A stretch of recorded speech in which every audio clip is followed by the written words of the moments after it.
Bridge Sport.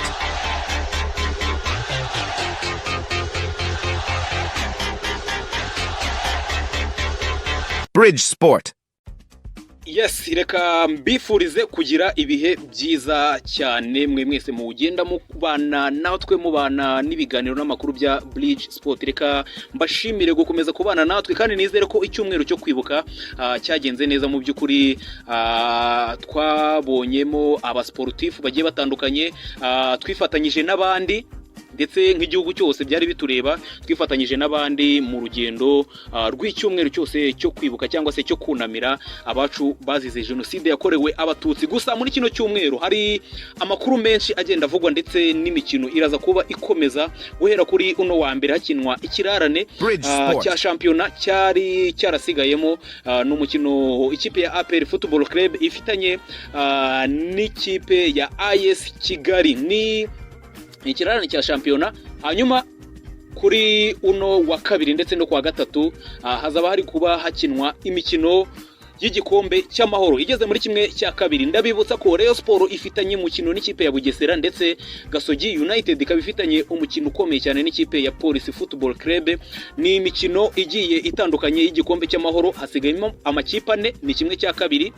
Ikipe zirenga hano ebyiri turazibona kuri finali. Muti bimeze bite, bihagaze gute? Ibyo ngibyo nibyo ngiye kugenda ngarukaho muri kano kanya. Amakuru ari muri Murera, amakuru ari muri Bugesera, amakuru ari muri Gasogi ndetse n'amakuru yandi agenda acaracara hano ku butaka bw'inyarugenge nibwo ngiye kugenda ngarukaho kano kanya. Reka mbanze nkwibutse imikino dufite muri kino cyumweru.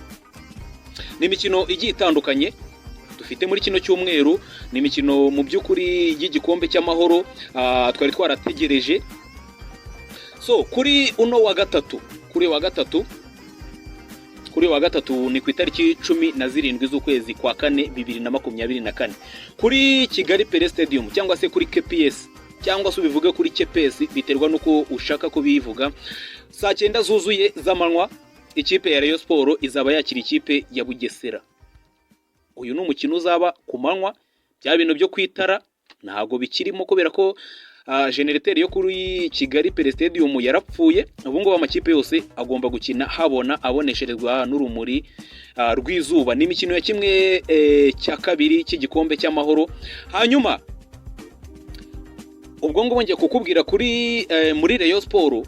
Muri Rayon Sport imikino bateganya muri kino cyumweru ni umukino bafitanye w'igikombe cy'amahoro ku itariki 17 ni kuri wa gatatu n'ikipe ya Bugesera. Hanyuma aho bigoranira, aho ita wikangiramo ku itariki 20 z'ukwa 4 ni muri weekend, ni muri no weekend tugiye gutangira.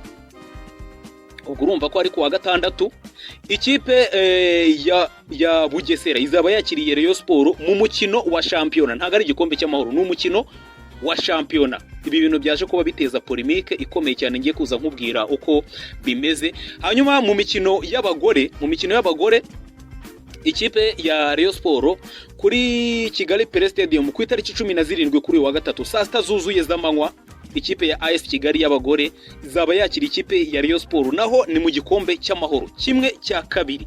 Bivuze ngo ikipe ya Rayon Sport izakina kimwe cya kabiri cy'abagore, ikine na kimwe cya kabiri mu bagabo ku munsi umwe ku itariki 17 z'ukwezi kwa 4. Iyo ni imikino, uwo ni umukino uzabanziriza wa Rayon w'abagabo. Bivuze ngo Rayon Sport izakina saa 6 zuzuye ni Rayon Sport y'abagore, hanyuma saa 9 haze kuba hajyamo Rayon Sport y'abagabo icakirana na Bugesera, ni kuri Kigali Pele Stadium. Reka ngaruke ku ngingo nyamukuru. Uno mukino wa Rayon Sport izaba yakira ikipe ya Bugesera, hari amakuru yamaze kuba acicikana. Biravugwa na amakuru ari muri biravugwa, ariko suruse ndane tuba twazikandagiye.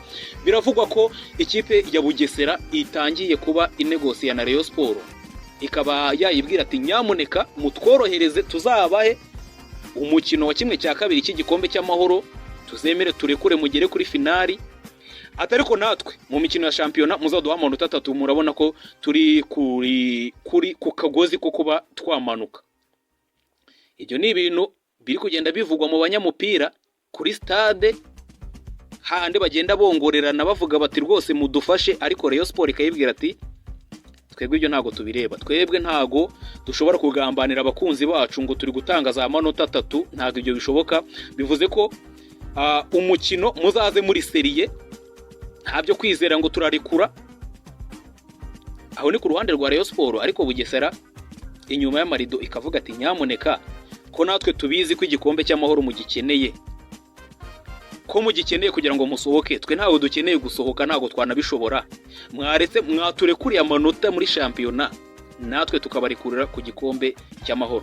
Ibyo ngibyo ubundi ibingibi byo kugurisha imikino bisanzwe bizwi cyane hano mu Rwanda. Ubwo wenda utavuga ngo wenda ngo ni runaka wabikoze cyangwa se ni runaka wabikoze, ariko kubakurikirana imikino yo mu Rwanda murabizi ko bino bikunda kubaho cyane. Ndetse mu mukino uheruka wa shampiyona murabyibuka ko Sunrise rwose yari yagerageje kuvugana na Kiyovu ati nyaboneka murekure tugeze habi, ko Kiyovu irababwira ati ibyo mwadukoreye natwe umwaka ushize ntago twabababarira. Icyo gihe Kiyovu yabatambitse 4, ndetse nabo bari ku kagozi ko kumanuka ko bari mu makipe 3 ya nyuma. Ikipe ya Bugesera rero ikaba iri kugenda ivuga iti nyamuneka muturekurire amanota. Ubwo nibyo gutegereza tukareba niba ari cyo Rayon Sport yayipimira. Gusa ubwo ngubwo kuwa gatandatu saa 9 zuzuye rwose mu Bugesera muri shampiyona. Gusa ikiza kirimo shampiyona izaba nyuma y'igikombe cy'amahoro. Ubwo ngubwo ibizavamo tuzaba tubabwira tuti bimeze bite, ese ibyavuzwe birata, ese ibyahumetswe byaba bigiye kuba bijya mu bikorwa. Aho naho gutegereza tukareba. Hanyuma mu yindi mikino izagenda iba, mu mpera z'iki cyumweru, kuri uyu wa gatanu Gasogi United izaba yakiriye ikipe ya Sunrise. Gasogi United ifite amanota 29, ntago irageza amanota 30, kubera ko mu shampiyona y'u Rwanda iyo ugize 30 nibwo udashobora kumanuka. Sunrise iri ku kagozi kamanuka, ni ikipe ya gatatu uhereye inyuma, ikabinganya amanota n'ikipe iri mu mwanya wo kumanuka ya Bugesera. Ubwo hano buri wese no kurwana urugamba rwe, no kurwana intambara ye. Gasogi United i Kigali saa 9 zuzuye izaba yakiriye Sunrise kuri uyu wa gatanu. Hanyuma imikino igiye itandukanye izaba mu mpera z'iki cyumweru, ni ikipe ya APR izaba yakira ikipe ya Kiyovu Sport i Kigali saa 9 kuri wa gatandatu. Hanyuma ubwo Bugesera ikazaba yakiriye ikipe ya Rayon Sport. Iyo ni imikino igiye itandukanye izaba mu mpera z'iki cyumweru, tuzagenda dukomeza kugenda tuyiganiraho, dore ko hagenda hamanukamo amakuru menshi agiye atandukanye. Mu cyumweru gishize nibwo ikipe ya APR Football Club yanyarukiye muri Tanzania, iragenda ijya mu ikipe ya Yanga, irababaza ati uwitwa Stefan Aziz Ki afite amasezerano ameze gute. Ikipe ya Yanga yabamaganiye kure, irababwira ati kugira ngo mumubone uyu nguyu wenda kugura amasezerano birashoboka ko mwayagura atariko kugira ngo mumubone ni miliyoni y'amadolari. Ese birashoboka ko ikipe ya APR yatanga miliyoni y'amadolari kugura umukinnyi? Ese yabiri guhatanira iki mu by'ukuri? Ibyo byose nibyo kugenda dukomeza kwibazaho. Gusa birumvikana ko uyu Stefan Aziz Ki ugifite amasezerano y'umwaka muri Yanga adashobora kuba ayisohokamo kugeza ubu ngubu. Nibyo gutegereza tukareba. So kuri uyu mugoroba, kuri iki cyumweru, nibwo Rayon Sport ndetse n'andi makipe agiye atandukanye aragaruka mu myitozo. Ikipe ya APR yamaze gusubira mu myitozo. Birumvikana ko ku munsi w'ejo ifitanye umukino ukomeye wa shampiyona n'ikipe ya AS Kigali, ndetse ni nawutsinda izaba iri kugabanya intera irimo kuba yatwara igikombe cya shampiyona, dore ko byamaze kuba confirmed ko izagitwara. Gusa icyo itegereje kureba ni ukuvuga ngo izagitwara ryari mu mibare, kubera ko ejo iramutse itsinze ikipe ya AS Kigali aba yiyoye amahirwe yo kuba igabanya imikino, kubera ko irabura imikino 2 yonyine kuba yayitsinda ikaba yatwara igikombe cya shampiyona. Bamaze kugera mu myitozo, ndetse birumvikana ko n'uwitwa Gibu Kasa utoza ikipe ya AS Kigali nawe yamaze kuba ageza abasore be mu myitozo. Hanyuma ku munsi w'ejo nibwo Rayon Sport nayo irakomeza imyitozo.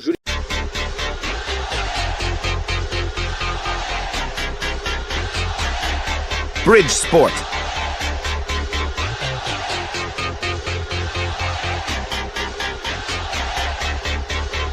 Bridge Sport.